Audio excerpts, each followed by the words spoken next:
Hello, everybody. Pastor Joon is here, and today's the BRC time, the Bible Reading Challenge, and we are looking at 1 Corinthians chapter 7. I hope you're ready to read it together. Okay, let's do it. 1 Corinthians chapter 7, concerning married life. Now, for the matters you wrote about. It is good for a man not to have sexual relations with a woman. But since sexual immorality is occurring, each man should have sexual relations with his own wife, and each woman with her own husband. The husband should fulfill his marital duty to his wife, and likewise the wife to her husband. The wife does not have authority over her own body, but yields it to her husband. In the same way, the husband does not have authority over his own body, but yields it to his wife.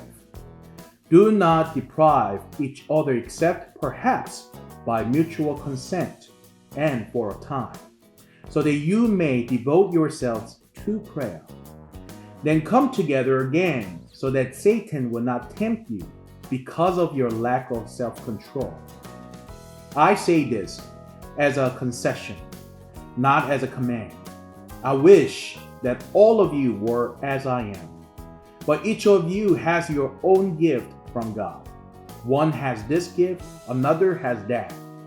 Now to the unmarried and the widows I say, it is good for them to stay unmarried, as I do. But if they cannot control themselves, they should marry. For it is better to marry than to burn with passion. To the married, I give this command, not I, but the Lord.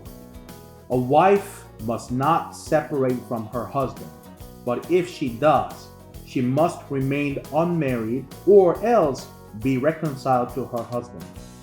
And a husband must not divorce his wife. To the rest I say this, I, not the Lord. If any brother has a wife who is not a believer, and she is willing to live with him, he must not divorce her. And if a woman has a husband who is not a believer, and he is willing to live with her, she must not divorce him. For the unbelieving husband has been sanctified through his wife, and the unbelieving wife has been sanctified through her believing husband. Otherwise, your children would be unclean, but as it is, they are holy. But if the unbeliever leaves, let it be so. The brothers or the sister is not bound in such circumstances. God has called us to live in peace. How do you know, wife, whether you will save your husband? Or how do you know, husband, whether you will save your wife? Concerning change of status. Nevertheless, each person should live as a believer in whatever situation the Lord has assigned to them. Just as God has called them, this is the rule I lay down in all the churches. Was a man already circumcised when he was called? He should not become uncircumcised. Was a man uncircumcised when he was called? He should not be circumcised. Circumcision is nothing, and uncircumcision is nothing. Keeping God's commands is what counts. Each person should remain in the situation they were in when God called them. Were you a slave when you were called? Don't let it trouble you.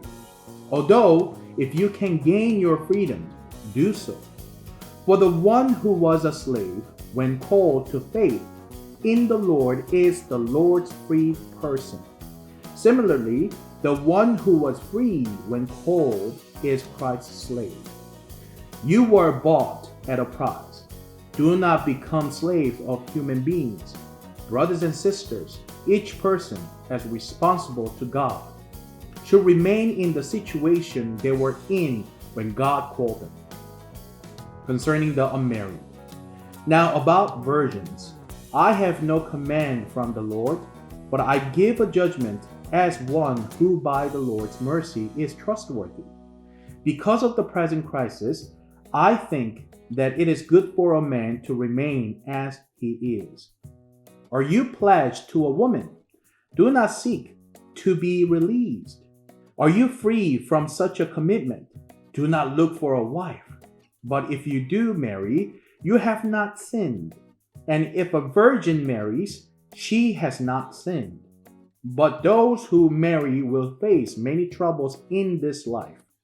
And I want to spare you this. What I mean, brothers and sisters, is that the time is short.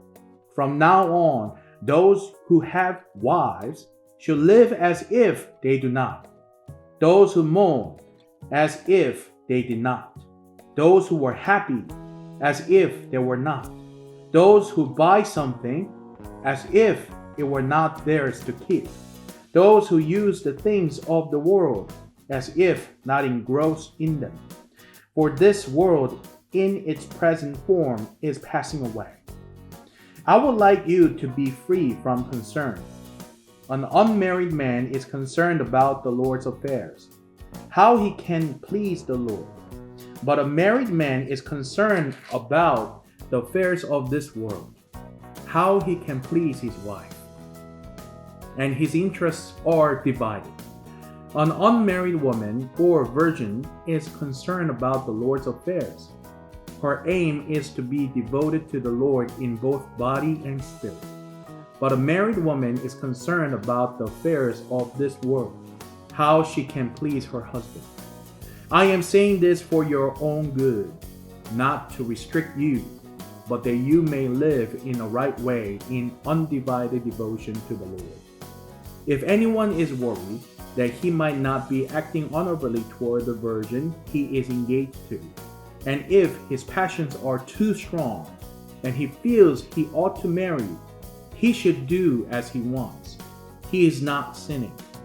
They should get married, but the man who has settled the matter in his own mind, who is under no compulsion, but has control over his own will, and who has made up his mind not to marry the virgin, this man also does the right thing.